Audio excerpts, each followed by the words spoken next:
Thank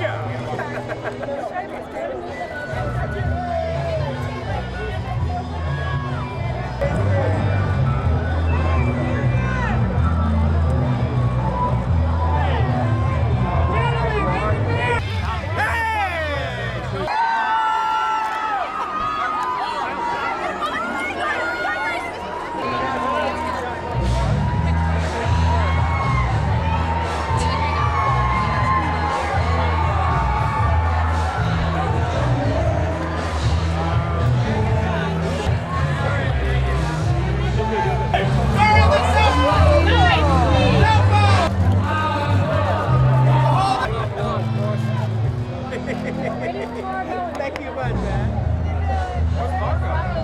I think she's good. She's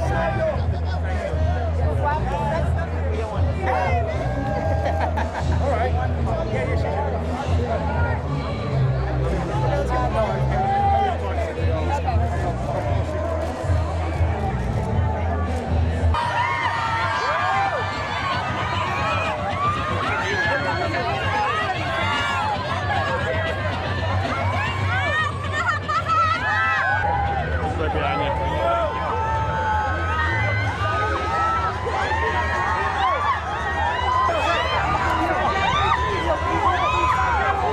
Tell me where you need me to be, and I'll do it. No, you're good. Okay. Yep.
one word, Quentin.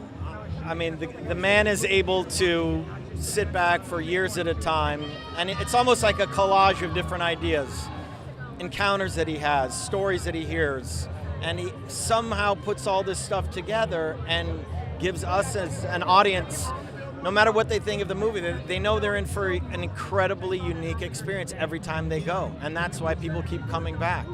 And I would have never expected that he'd want to tell this story, but it's something that he's been thinking about for 20 years. He told us he sat down with his stunt double and the actor, and they were just kind of a unit unto themselves. He goes, that would be a great buddy picture, and now here we are years later making this movie. Our characters are kind of two sides of the same coin. He's my stunt double. Yet we developed this very unique relationship that helps us navigate our own survival, and it's from the brilliant mind of Quentin Tarantino to put all these different pieces together. Quentin, for this, I think it's his most personal. I'm a big fan of movies that are about Hollywood culture. I love Singing in the Rain, for example, but this is a very unique take on Hollywood because he takes it from the perspective of two guys that are outsiders.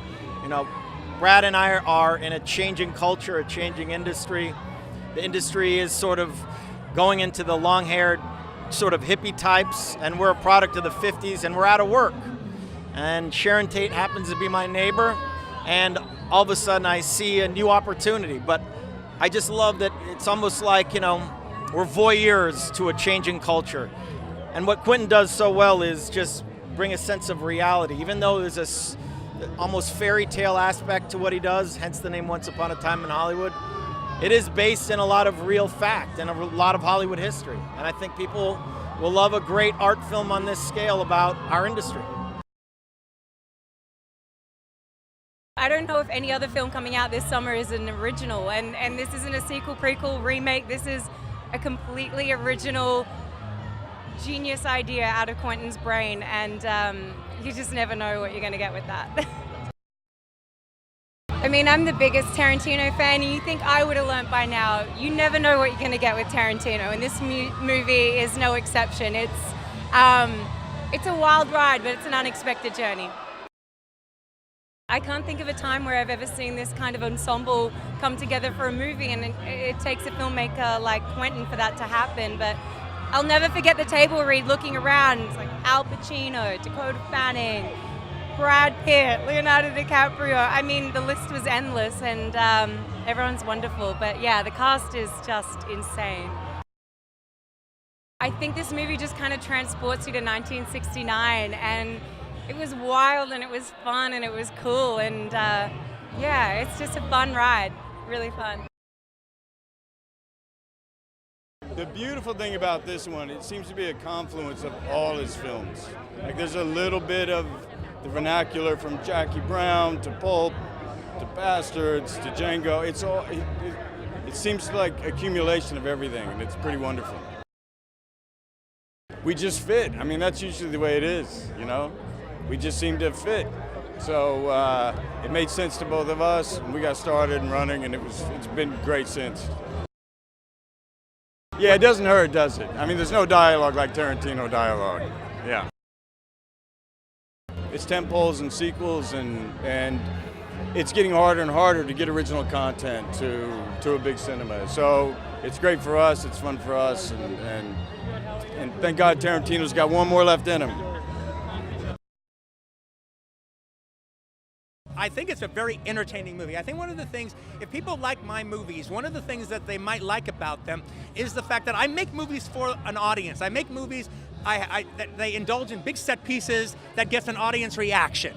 And so the thing about it is, if you come see one of my movies, you're not going to just see images glazing over you. You're going to have an interactive audience experience. And to me, that's a good night at the movies. I don't call any of my movies comedies because I think there's more to them than just laughs. But when I'm writing them, when I'm making them, I think it's a comedy, all right? You know, I'm pacing it for laughs, and I'm pacing it for the audience reacting. And now, I get them to stop laughing every once in a while, but then part of my thing is to get them to stop laughing and then get them laughing again. If Margot didn't say yes, or if Margot's mother never met Margot's father and she didn't exist, I don't know what the hell I would have done. Because, I mean, she was just perfect. I can't imagine anybody else playing the part other than her. I got lucky. It's the casting queue of the decade, if you ask me, if not the generation. And it wouldn't have worked if they both hadn't have responded to the characters. You know, so people would say, hey, did you have them in mind? They go, well, yeah, I had them in mind, but I didn't know I was going to be that lucky. I'm living a dream right now, you know, to have it to be, I mean, Al Pacino, Brad Pitt, Margot Robbie, Leo, and a big director as Quentin. And here I am, like, seeing everything up close. I'm really excited and happy to be here. You're in for a ride of a lifetime, especially if the LA fans, because you're going to see something that your folks grew up with, you know, and it surprised me. I mean, the movie surprised me and everything, but he always surprises me. Well, Quentin has a boundless imagination and an irrepressible talent. He is incredible, and he's one of the great writers and directors of our generation of all time. And so, you know, he approaches storytelling in his own unique way, creates the most vivid, vital characters that actors want to play, and makes films that have stood and will stand the test of time. It was so much fun. It was so much fun. They were all so nice, and Quentin was so creative, and they were all there working together, all in it together, really. It was a family. I am a Latina actress all the way from Chile, South America, and I got to share screen time and work time with Leonardo DiCaprio and Brad Pitt, and I got to share time with Margot Robbie, and as I'm saying these words out loud in this carpet, the feeling I get of deliriousness, like, is this really happening? It's just so bizarre. So I can't tell you, I am living my dream, so that's pretty much what I can say. It's something I think we were all been waiting for. It's like the one movie that brought our two biggest legends of our time together. And I think it's just all that mysterious glamour that Hollywood had in that decade, in the 60s, that we kind of lost. And I think Brad and Leo have been able to sort of keep that alive in a world where everything is so exposed. So I think there's a lot of us as fans that are wondering, oh my God, what are they like together in a movie? And I got to kind of experience it, so it's a pretty big trip.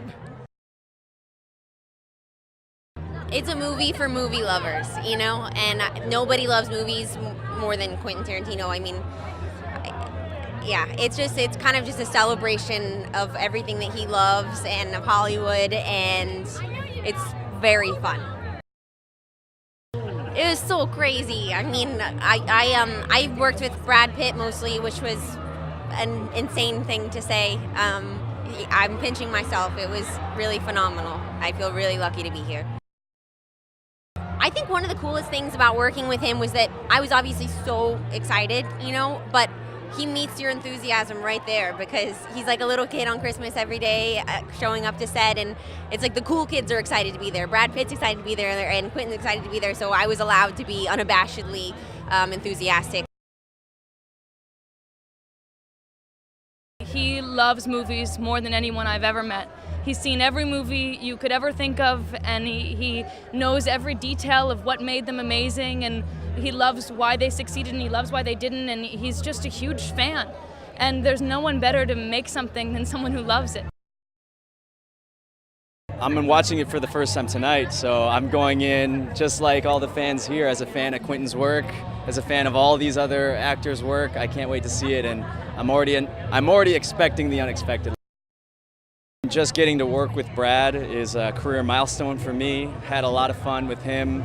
You know, Margot is Margot, Leo is Leo, Kurt is Kurt. We could go on, but you know, leave it to Quentin to assemble this super team. Who doesn't want to work with Quentin?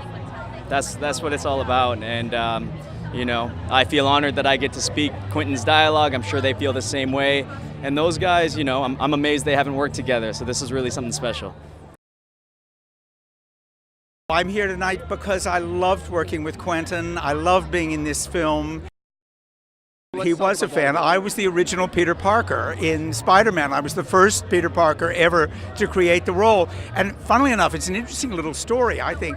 The reason I met Quentin in the first time is because he was a fan, and I had no idea he was even making a movie. All I got was a message saying, Quentin Tarantino would love to talk to you. And I thought, yeah, cool, he loves Spider-Man. I knew he'd run it at his New Beverly Cinema. The pilot to my series he ran as a feature. And I thought, that's fun, I love his work, that'll be a fun hour. And I talked to him, and at the end of the conversation, I got a phone call, and he offered me the role of Sam Wanamaker, the great director in this film. I feel with all of Quentin's films, like what resonates with me the most is just the detail, and he's able to bring you into such a world with all of his films, whatever that world may be. I think that's one of the most amazing things about it. Well, I think it's really a testament to how much people believe in him and his work and his ability to create such an amazing project, because I don't think this many unbelievably talented actors would have wanted to sign on if they knew and didn't trust his vision. I think it's an incredible cast. I'm so excited to see what everyone has done with it. There's a part of what he does in bringing characters to life that, whether it's someone that is a real person or he's making up a character, he really gives you depth and a story for all of the characters, even if they're there very briefly. So you feel like you can invest in all of them, even if it's a momentary cameo that someone comes on. I think they really both wanted to do the parts and to work together and to work with Quentin. They both had worked separate with Quentin before. Brad was in *Inglourious Bastards* and Leo was in *Django Unchained*, so they loved working with him, and the three of them together along with Margot is magic. This is his love letter to Hollywood and to an age that we actually haven't really celebrated before, and I think that every time you watch a Quentin movie, there's so much you learn about other films, and in this one there's even more films to learn about. So even when you think you're not learning about a movie, you may be, and this is his most personal movie that is from his days of growing up in Hollywood. I think that everybody is going to be having so much fun during this film. I think that they are not ready for the ending, and I think that they will get to see Leo and Brad play such amazing characters and just have such a fun ride all together. I mean, they just play off of each other so well, and it feels like they've been working together for years and years. I'm so surprised that they haven't, and being able to see two icons working together just is incredible, and being able to work with them personally, I just was able to sit there and learn so much from each of them.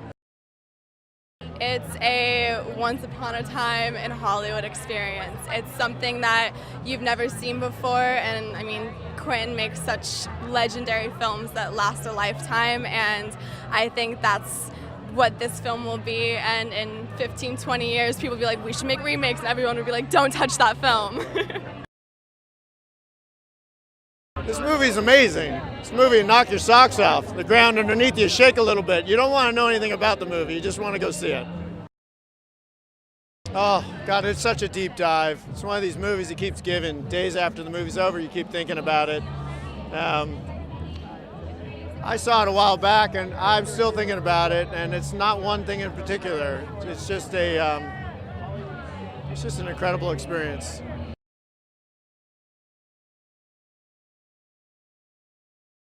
Well, it was really actually a lot of fun for all those reasons.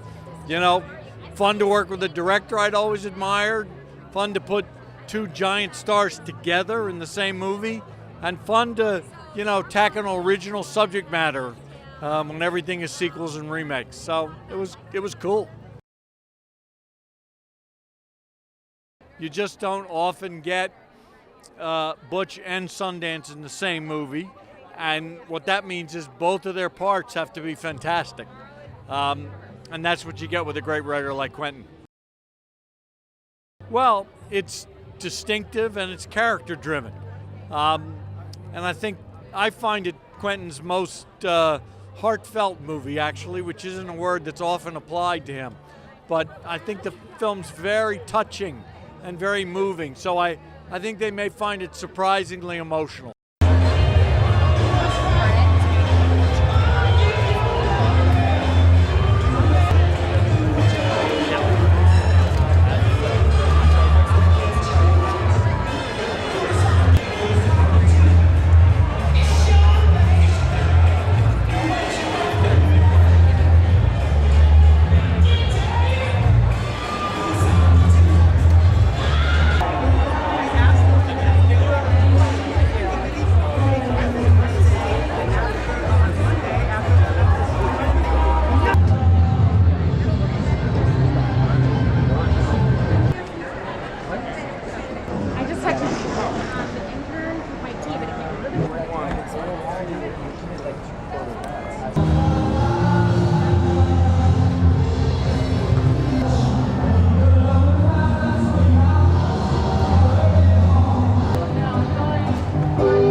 Hi guys, it's Debbie, and here's today's Daily Fact. Beyond Once Upon a Time in Hollywood, Leonardo DiCaprio and Margot Robbie have worked together on The Wolf of Wall Street, where Robbie improvised slapping DiCaprio and then panicked about legal repercussions and ruining the star's face. But he loved it and just laughed it off, and it made the final cut.